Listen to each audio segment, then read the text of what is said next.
Moro moro. Joo. Tapsa täällä taas. Joo, tämäkään ei tuu nyt sitten tuonne Feissarin puolelle pelkästään YouTubeen.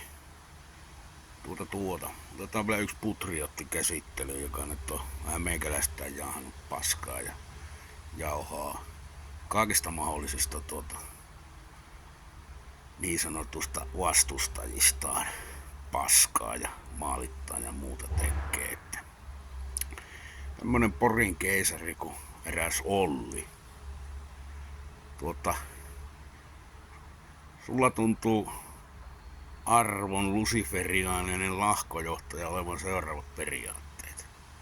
Puolueettomuus, mutta kuitenkin ryssän perseen nuolenta. Maalittaminen, minua maalitetaan, mutta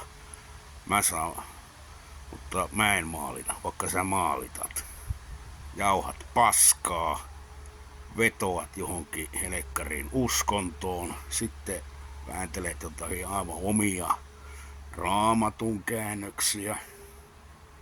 Oho.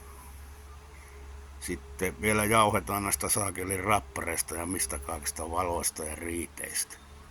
Ihmettä se Turtlesin lättypaska ei ole tarttunut.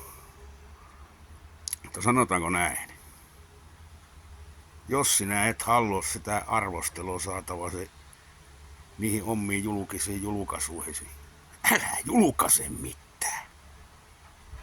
Ja sitä paitsi esimerkiksi Seikon kanavalla ei ole kyllä käyty sinun henkilönä sinällään käsiksi.